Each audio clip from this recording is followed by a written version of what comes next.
সংগ্রামী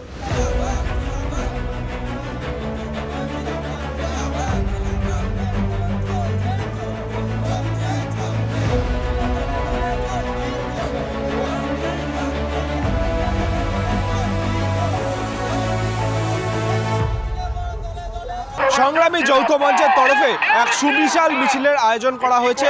সুবোধ মল্লিক স্কোয়ার থেকে এই মিছিল শুরু হয়েছে। ইতিমধ্যেই এই মিছিল শেষ হবে রানী রাসমণি রোডে।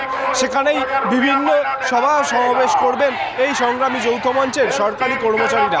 তাদের মূলত দাবি, তাদের বকেয়া যে ডিএ, সেই ডিএ তাদের প্রদান করতে হবে। দেখুন, অনশনটা এখন অতীত হয়নি, আজকে ৪০তম দিন অনশনে চলছে। মুখ্যমন্ত্রী যে শব্দ আগে প্রয়োগ করেছেন, বিগত একটা বছর ধরে কোনো অপশব্দ প্রয়োগ করার সাহস উনি জুটিয়ে উঠতে পারেননি।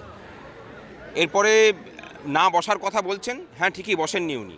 মানে এখনও পর্যন্ত রাজ্য সরকারের পক্ষ থেকে সেই সদিচ্ছাটুকু আমরা দেখতে পাইনি, যেখানে দাঁড়িয়ে উনি কর্মচারীদের সাথে বসে পড়ে এই সমস্যার সমাধানের চেষ্টা করবেন। আমরাও চাপ বজায় রাখছি। আগামী ৬ এবং ৭ তারিখ দুটো দিনে ধর্মঘট ডেকেছি। লোকসভা ভোটের সময় যাতে মানুষের ভোট চুরিটা বন্ধ হয়, মানুষ যাতে ভোটটা ঠিকমতো নিজের ভোট নিজে দিতে পারেন।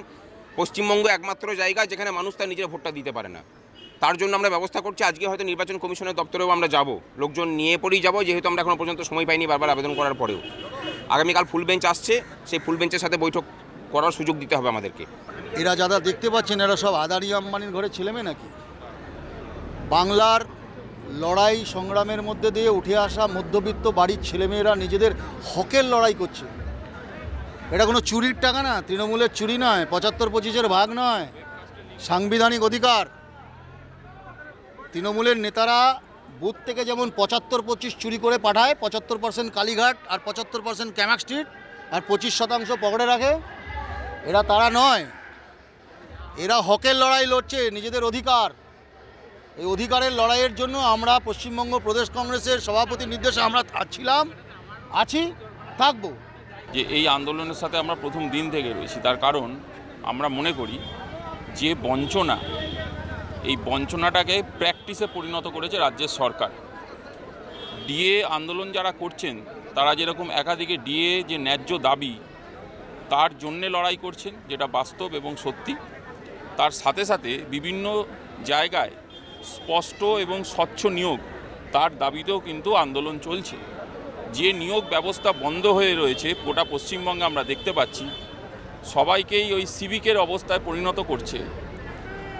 মানুষের অর্থাৎ এই প্রজন্মে যুবদের ভবিষ্যৎ অন্ধকারে ঠেলে দেওয়ার যে প্রচেষ্টা চলছে, সেটাকে আমরা বিরোধিতা জানাচ্ছি, আমরা ধিক্কার জানাচ্ছি। এর আগে আমরা দেখেছি মুখ্যমন্ত্রী মমতা বন্দ্যোপাধ্যায় একাধিকবার ডিএ বৃদ্ধি করেছেন, কিন্তু তাতেও কেন্দ্রীয় সরকারের সঙ্গে যে ডিএর ফারাক, সেই ফারাক কিন্তু রয়ে গিয়েছে। তাই প্রধানত সেই দাবিতেই তাদের এই মিছিল। তার সঙ্গে সরকারি পদে যে স্বচ্ছভাবে নিয়োগ, তারও দাবি করছেন সংগ্রামী যৌথ মঞ্চের সরকারি কর্মচারীরা। ক্যামেরায় দেবরাজ দত্তের সঙ্গে অভ্রদীপ দাসের রিপোর্ট, ট্রাইব টিভি, কলকাতা।